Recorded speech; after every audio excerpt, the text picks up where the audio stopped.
Welcome back to What's Worked For Me. My name is Sean Scanlon, and this series is all centered around things like mental health, depression, anxiety, and ultimately things that I've done that have worked for me to help get better.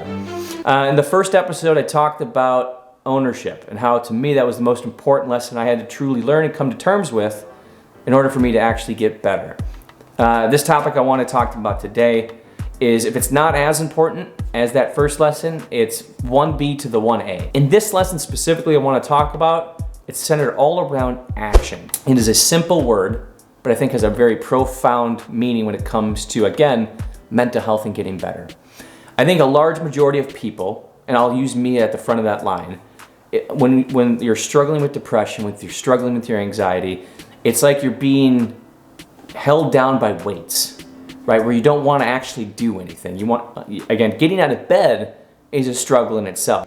Thought I'd never get out of bed again. And I found for myself personally, when I was struggling with deep bouts of depression or deep bouts of anxiety, I was always resort to reading inspirational personal development books, listening to inspirational, motivational people, and thinking that by just absorbing all that information, learning new stuff, that it was eventually just going to rub off on me. I was eventually just going to get better through osmosis.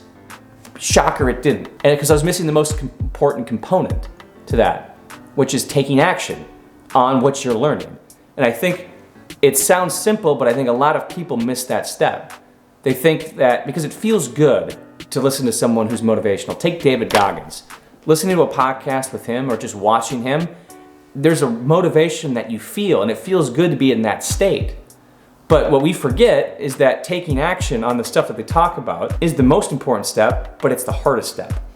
Because, let's say, again, watching what you eat, working out consistently, lifting our huge triangular iron weights, are major, I would call them medicines to get better, or even going to therapy. All three of those are actionable steps that you can take to improve your mental health, but they require effort, consistency, and discipline to do day in and day out, week after week, and that's hard. But I found that when I myself focused on just taking one lesson that I would learn in a podcast or a book and working on trying to apply that or take an actionable step on that, and the most important part was I tried to stay consistent with that. I'll give an example, because I think it's easy to read and listen to 20, 30 different steps to take. You never know which one to take. And so you get paralysis through analysis, you end up doing nothing.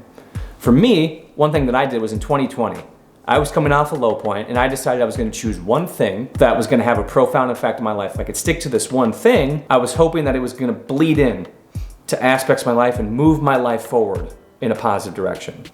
So in 2020, I decided I was going to train for the Grandma's Marathon. Yeah, shocker, I signed up for it before COVID happened. Ended up doing it, but not in the fashion that I wanted to. But that training program taught me so much, not just about, again, how to run and train for a marathon, but it taught me this important lesson about taking action. Training for that marathon, sticking to something for 5 months, being disciplined and consistent with the program, and ultimately finishing something that I didn't think was actually possible for me at the time. Doing all of those things stacked on top of each other, and at the end of that marathon, the amount of pride, the amount of excitement, self-love, and confidence that I had for myself was like nothing I ever felt in my entire life before. Prior to that, again, I would listen to and read copious amounts, hours, if not days of content that made me feel good when I was listening to it, but all of that stacked on top of each other weighed a fraction of the feeling that I felt when I actually completed that marathon. Because I proved to myself that I did have the discipline to stick to something. I did have the capability of doing something I didn't think it was possible. And those lessons to me, again, were priceless. And so to wrap this thing up, I think action is arguably, if not the most important, it's the second most important thing to really getting out of a depressive state or an anxious state.